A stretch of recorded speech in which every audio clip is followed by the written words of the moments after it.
Bonjour chers apprenants. Aujourd'hui, on poursuit la deuxième partie de notre cours sur les lentilles minces. Et à la fin de cette séquence, vous devez être en mesure de déterminer graphiquement les caractéristiques d'une image à travers une lentille mince convergente. Mais avant de caractériser notre image, il faut d'abord la construire. Pour construire l'image d'un point, on trace un faisceau de lumière composé de 3 rayons. Ainsi représenter notre objet. Et vous devez le savoir, l'objet par convention est souvent représenté par une flèche A, B. A sur l'axe optique et B à l'autre bout de la flèche. Donc pour pouvoir déterminer l'image de notre objet AB, il suffit de déterminer l'image du point B.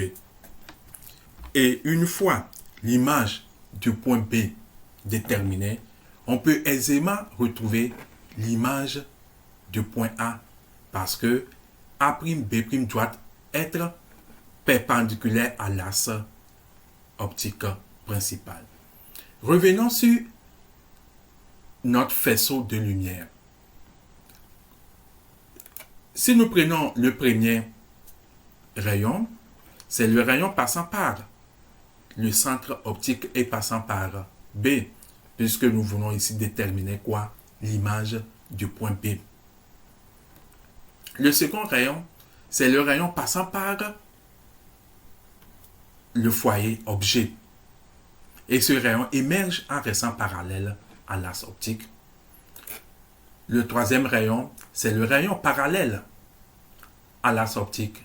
Et ce rayon émerge en passant par le foyer image. Maintenant, le point d'intersection de ces 3 rayons émergents constitue maintenant l'image de B. Et donc notre B' se retrouve ici. Et une précision aussi, on n'est pas obligé de construire les 3 rayons. C'est ce qui est idéal, mais dans la pratique, souvent 2 rayons suffisent. Il suffit de bien les tracer. Le rayon passant par le centre optique et les rayons parallèles à l'axe optique. Donc revenons à notre image. Une fois B' trouvé, pour pouvoir retrouver A', comme on l'a dit, on fait une projection orthogonale. Donc on a notre image A'B'. L'image ainsi trouvée, on peut facilement la caractériser.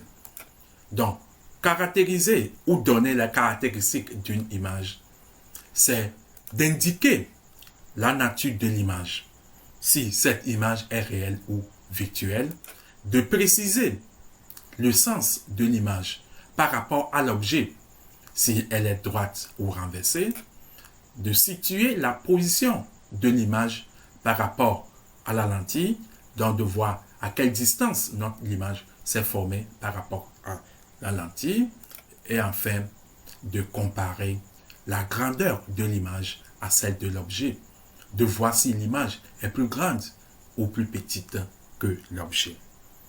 Revenons sur la nature.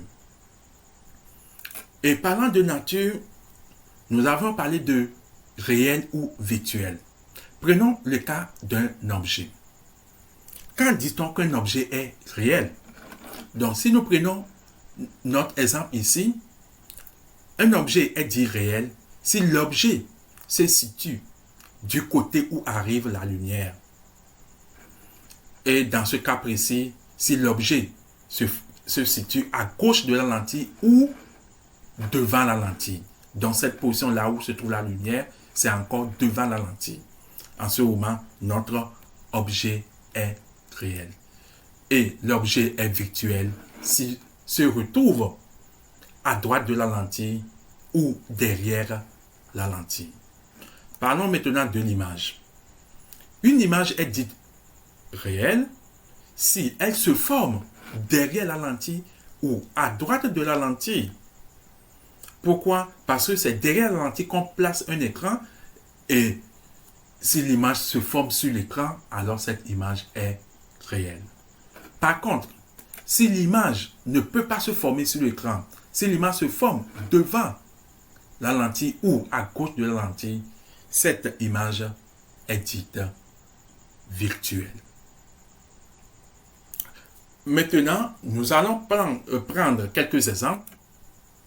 Là, prenons le cas où l'objet est placé avant le foyer. Objet. Et on va essayer de caractériser l'image donnée par cet objet à travers notre lentille. Donc, notre image, pour rappel, pour la construire de cette image, on a premièrement tracé le rayon passant par le centre optique, dont ce rayon reste non dévié. Le rayon parallèle à l'axe optique, ce rayon émerge en passant par le foyer image. Le rayon passant par le foyer objet, ce rayon émerge parallèlement à l'axe optique. Et le point d'intersection de ces trois rayons émergents constitue l'image B'. Et avec une projection orthogonale sur l'axe optique, on trouve après. Nous constatons ici que notre image s'est formée derrière la lentille. Donc notre image ici est réelle. Nous passons maintenant au sens. Nous voyons que notre image est renversée par rapport à l'objet. Et nous pouvons parler de la position.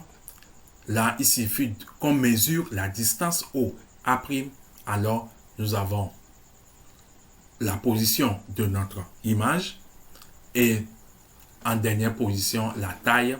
Donc nous voyons que notre image ici est plus petite que l'objet. On prend un deuxième exemple. Le cas où l'objet est placé entre le foyer objet et la lentille. En ce moment, pour pouvoir former notre image, il faut retrouver le point d'intersection entre les deux rayons émergents. Mais il s'avère que, au fur et à mesure que ces rayons émergents progressent, ces rayons émergents s'éloignent l'un de l'autre. Et c'est pour cette raison qu'on prolonge ces deux rayons émergents et on voit que ces deux rayons émergents se coupent devant la lentille. Donc notre image se forme devant la lentille, alors notre image est virtuelle. Donc si notre objet se trouve entre le foyer objet et